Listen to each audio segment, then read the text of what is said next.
Hello 11th class, welcome back on साया Saran classes. Student मैं आपके सामने फिर हाजिर हूँ बिजनेस स्टडी की एक और न्यू क्लास के साथ। आज की क्लास को स्टार्ट करने से पहले देख लेते हैं हमारे रूटीन में, जैसे हम एक मोटिवेशन थॉट देखते हैं जिससे हमें एनर्जी मिलती है और लाइफ के अंदर एक सीख मिलती है। देखते हैं। I am learning to trust the journey even if I do not understand it. कि भाई मैं लगातार ना सीख रहा हूँ, ट्रस्ट करना सीख रहा हूँ। जर्नी किस लिए कहा गया है कि लंबे टाइम से कुछ ना कुछ सीखने को मिल रहा है, भले ही मुझे कुछ से समझ ना आए। समझ ना आने की वजह ये नहीं कि मैं तो बस समझते ही जा रहा हूँ, मैं तो समझते ही जा रहा हूँ, पागल हूँ, मेरे को तो कुछ समझ ही नहीं आ रहा। नहीं, कुछ चीजें ऐसी होती है जो इंसान को समझ नहीं आती, फिर भी उनसे आगे बढ़ के हम समझने की कोशिश करते हैं, सीखते हैं उन चीजों को। सो हमें लाइफ के अंदर कुछ ना कुछ सीखते रहना चाहिए। इसी के साथ आज की क्लास स्टार्ट करते हैं। सो 11th क्लास हम डिस्कस कर रहे थे चैप्टर नंबर 5 को, इमर्जिंग मोड ऑफ बिजनेसेस। सो लगभग चैप्टर क्लियर होने वाला है हमारा। प्रीवियस क्लास के अंदर हमने डिस्कस किया था कि ई बिजनेस रिस्क क्या होता है। उम्मीद है कि आपने भी अच्छे से चैप्टर को पढ़ लिया होगा। फिर भी कोई दिक्कत आती है तो आप हमें कमेंट करके बता दें, जितना जल्दी पॉसिबल होगा हम आपके कमेंट के ऊपर रिप्लाई करेंगे। सो ये थी प्रीवियस क्लासेस की बातें। आज अगर हम बात करें, आज डिस्कस करेंगे आउटसोर्सिंग। आउटसोर्सिंग का थोड़ा सा मैं बता देती हूँ आपको कि जब हम कोई भी एक बिजनेस करते हैं, कोई भी एक काम करते हैं, अगर उसके अंदर तो हम एक्सपर्ट होते हैं, सो हमें अच्छे से आता है, लेकिन उसके साथ कुछ ऐसे काम होते हैं जिसके अंदर हमें एक्सपर्ट नहीं होते, लेकिन हमें मेन बिजनेस के साथ उनकी नीड होती है, तो वो काम हम खुद ना करके, उसके अंदर टाइम वेस्ट ना करके, अगर हम उस काम को थर्ड पार्टी को सौंप दे तो वो आउटसोर्सिंग कहलाता है। देखो अच्छे से समझते हैं आगे।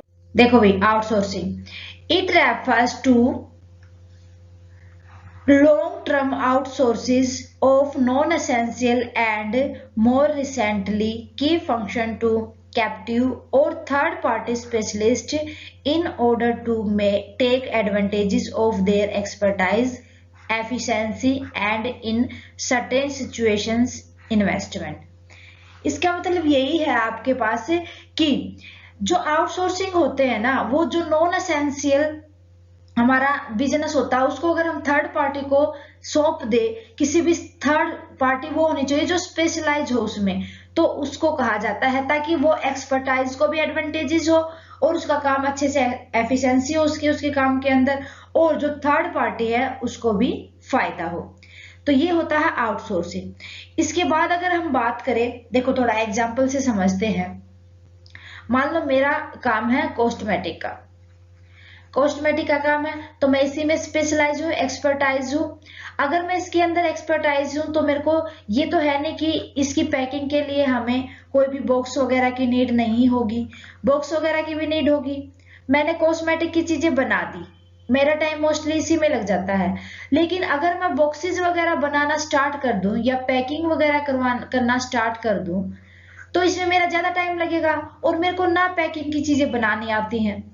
तो अगर मैं इस काम के लोड को कम करके, टाइम वेस्ट ना करके, किसी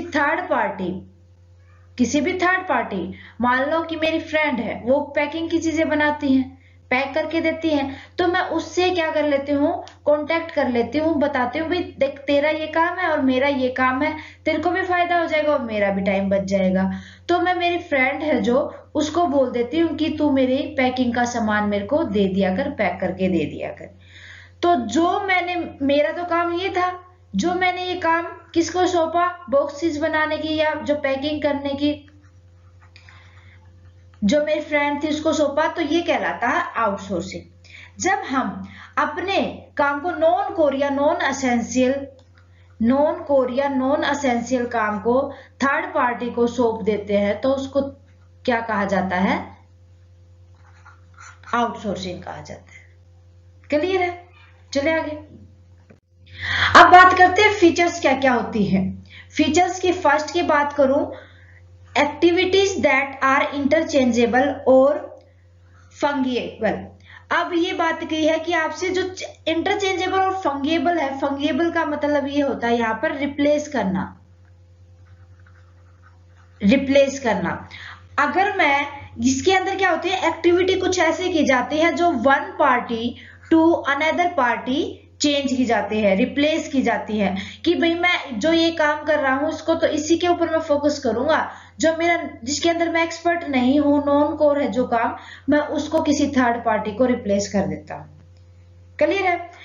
देखो, activity that are non-distinguishable can be outsources whereas unique activity cannot। यहाँ पर देखो, जो हम ना जो एक्टिविटी रिप्लेस करते हैं या इंटरचेंज करते हैं, तो यहाँ पर वो एक्टिविटी इंटरचेंज करेंगे जो हमारे लिए यूनिक एक्टिविटी ना हो। जो मेन होता है, मेन काम तो हम ही करेंगे, जो मेन काम होगा वो तो हम करेंगे, जो जिसमें हम एक्सपर्ट नहीं है उसी काम को अनदर को ट्रांसफर कर देंगे। क्लियर है? नेक्स्ट सेकंड देखो, requiring explicit knowledge which is normal and codifiable. यहां पर कहा गया है कि जो यहाँ पर एक्सप्लिसिट का मतलब होता है जो मेन, जितनी जो हमारे अंदर स्पष्ट चीजें होती है, जो स्पष्ट नॉलेज होती है उसको, और जो हम फॉर्मल और कॉन्फिडिएबल का मतलब यहाँ पर हो जाता है कि जो सहबद्धता, जो सेम, देखो मैंने अभी तो बताया था कॉस्मेटिक के साथ उसके साथ पैकिंग वाला, जो पैकिंग वाला काम होता है वो क्या कहलाता है, कॉन्फिडिएबल। ठीक है? तो ये कहा गया है जो मेन काम होता है उसको तो हम अपने पास रखते हैं, और जो अलग से आउटसोर्स्ड होता है उसको हम थर्ड पार्टी को सौंप देते हैं, और जो स्किल्ड और टेक्निक वगैरह होंगी ना, जो पोजीशन पे रिक्वायर होंगी, वो खुद की ही होती है। क्लियर है? यहाँ पर ये इसकी एक फीचर होती है। Although an IT program's job can be outsourced to a third party, a CEO position require management, technical and human relationship skill। अब देखो, एक बात यहाँ पर क्या की गई है कि जो IT प्रोग्राम्स जॉब है ना, उसके अंदर भी आउटसोर्सिंग की जाती है थर्ड पार्टी को, लेकिन जो सीईओ की पोजीशन होती है वही उसी को नीड होती है कि वो मैनेज करके चले, टेक्निकल चीजों को देखे, और जितने भी ह्यूमन रिलेटिव स्किल है उनको उसी को देखना पड़ता है। वैसे देखो, रिस्पॉन्सिबिलिटीज अथॉरिटीज आपने पढ़ी है भाई, काम को जो टॉप लेवल पे होते हैं वो अपने काम को नीचे वाले लेवल को सौंप देते हैं, वो अथॉरिटीज होती है। तो इस तरीके से काम तो हमने दे दिया, लेकिन जो रिस्पॉन्सिबिलिटी होती है, जवाबदेही होती है, वो उन्हीं की तो होती है ना? काम तो उन्हीं का माना जाएगा कि उन्हीं ने किया है। बस यही है यहाँ पर। थर्ड, मेजरेबल एक्टिविटी, मेजर तो करके चलेंगे, लेकिन अब देखो, मेजर तो हमारे बिजनेस के अंदर ही होंगी ना वो चीजें, भले ही उन्होंने बनाया हो सकता है उन्होंने अपना टैग भी दे दिया हो। You can't outsource something you can not quantify. अगर आप कुछ आउटसोर्स नहीं करते तो आप उसको गिन भी नहीं सकते। कुछ ना कुछ आउटसोर्स करेंगे तभी तो उसको गिनेंगे ना, अदरवाइज क्या गिनेंगे? कुछ नहीं गिनेंगे। ठीक है? लास्ट हो जाएगा, activity is not interconnected to other job.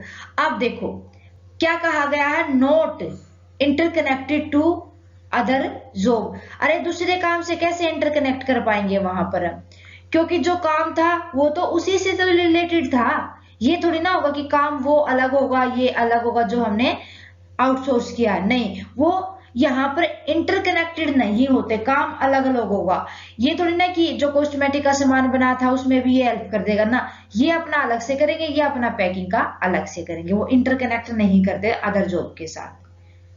If a fungible specialized and measurable position is linked to other key operation within the organization, it cannot be outsourced।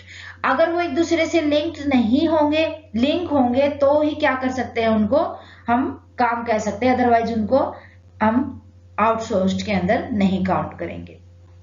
Okay, सो मेरे ख्याल से क्लियर है ये क्या आउटसोर्सिंग होता क्या है, इसकी फीचर्स क्या क्या है। आज के लिए बस इतना ही, उम्मीद है कि आपको अच्छे से क्लियर हो गया होगा।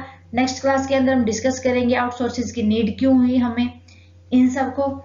सो मिलते हैं नेक्स्ट क्लास में। स्टूडेंट अगर आपको कोई डाउट है तो आप हमें कमेंट करके बता दें। क्लास कैसी लगी वो भी आप हमें कमेंट करके बताएं। अच्छी लगे तो प्लीज लाइक और अदर स्टूडेंट के साथ ज्यादा से ज्यादा शेयर करें। थैंक यू स्टूडेंट, मिलते हैं नेक्स्ट क्लास में।